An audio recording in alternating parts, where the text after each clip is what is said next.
Hi, I'm Margot, and I'd like to share with you how to start a plant-based diet when nobody else in the family is interested in starting a plant-based diet with you. I've heard it a bazillion times that, I want to start a plant-based diet, but my spouse won't do it, or I don't have support, nobody else in the family is interested.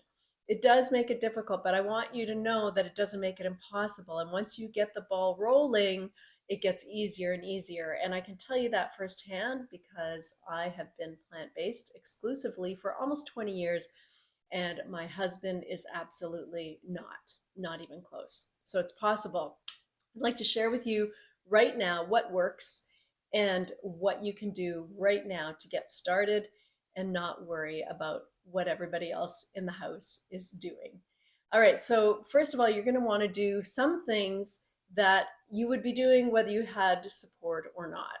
And that is, you want to set yourself up for success to begin. So it's a great idea to get a baseline measurements. You might want to get out your measuring tape and do some waist circumference or measure body parts, step on the scale, go to the doctor and get some blood work, find out what your blood levels are for various conditions or issues you might be concerned about. And then you have that baseline, you can put it away in a file. And I would encourage you to get a journal as well and start to write down all of the things that maybe just don't feel right. Maybe it's your sleep, maybe it's your skin, maybe it's your just overall happiness. What are the other things that you feel aren't perfect with your health right now?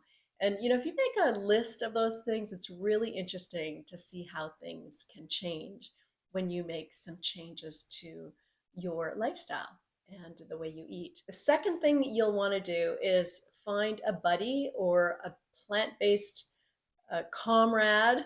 And you may not have anybody in your family. You may not be able to find a person. If you can't find a person to do this with you or somebody that's interested in doing it with you, there are plenty of groups online that you can find, plant-based nutrition groups that you can join, Facebook groups.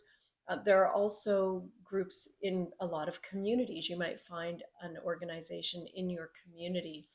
So it is good to have somebody to bounce ideas off of, to share recipes with, somebody else who kind of knows what's going on. You might even hire a coach, somebody like me, or somebody else that feels like a good fit to help you move through this as well.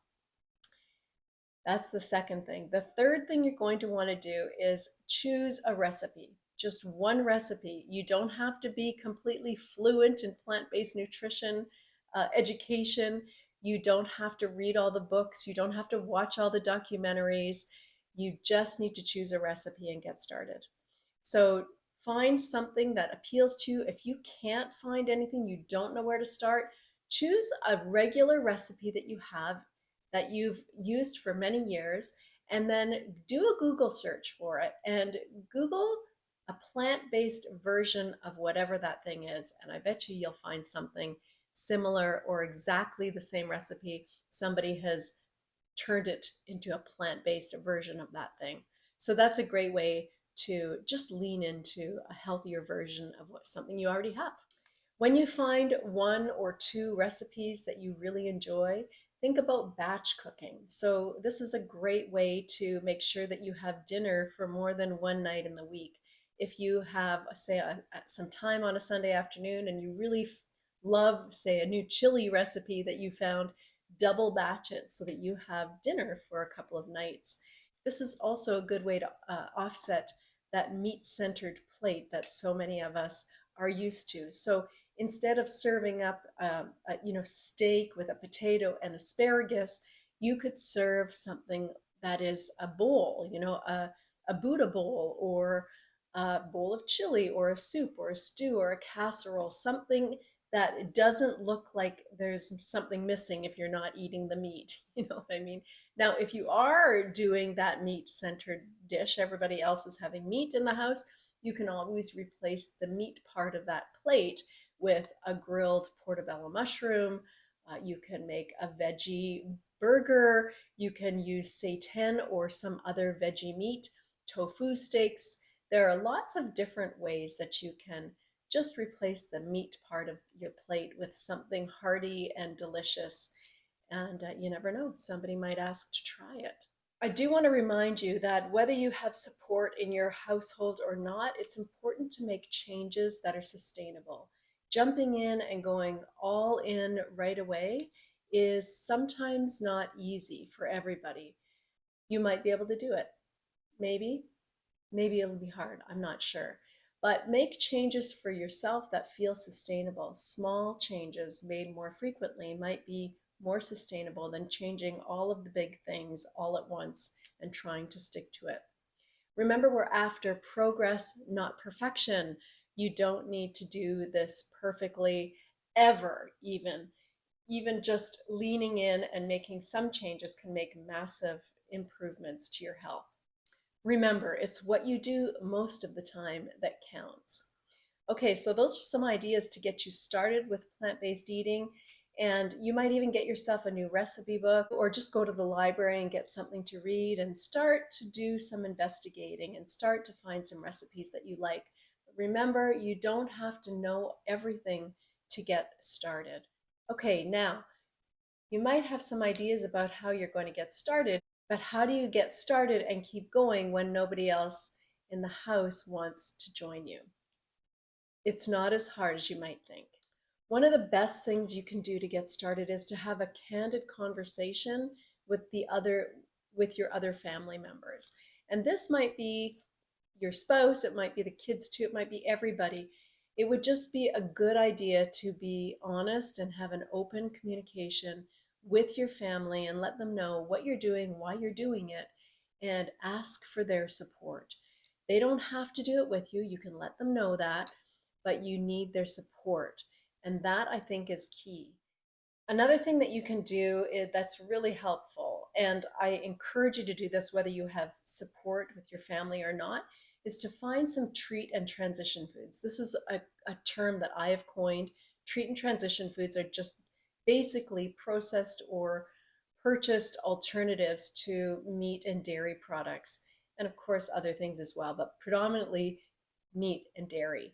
So there are more plant-based options now than ever. You've seen all the plant-based milks, plant-based cheeses of all kinds. I mean, really, there's no reason why you can't find some dairy alternative. There are so many of them and they're really tasty. You can also make some. I encourage you to get the ones that are least processed, seitan, tofu, those are great.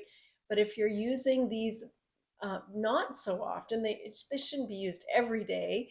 But if you're using them as a way to get away from meat and away from dairy, I think they're a great tool. They're a great and tasty way to get away from animal products. So treat and transition foods. Keep those words in mind, treat and transition. And you may find that your family really enjoys these products as well. A great way to help your family help you and support you is to get them involved in food preparation. If you especially, this is especially important if you have children. So if you have children and you want them to eat healthier and you would like them to come on board eating healthier with you, of course, that's really what Plant Powered Punks is all about. But get them to choose a recipe. Go online, look at Plant Powered Punks or some other children's cookbook, find a recipe that the children would like to try, get them to go to the grocery store, and get them to help you buy the ingredients.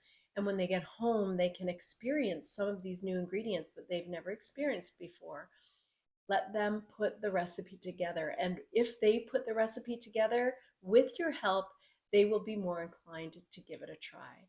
So if your hope is to get the whole family on board with a healthier diet, this is a great place to start.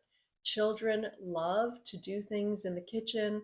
They love to experience ingredients and cook, and they want to spend time with you. So this is a great family thing that you can do together. And if they put it all together, there's a good chance they're going to love it too. The bottom line is with your family, if the food is delicious, it's a no-brainer. If the food is really tasty, they're going to enjoy it, whether it's meat or cheese or not. You know, good food is good food.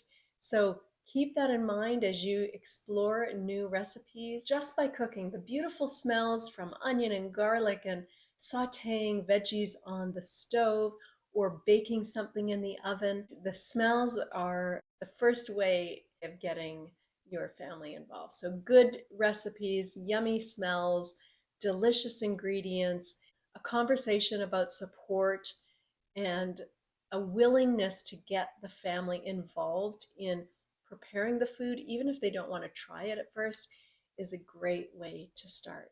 Well, I hope you found this helpful. If so, please subscribe to my channel and I'll see you soon.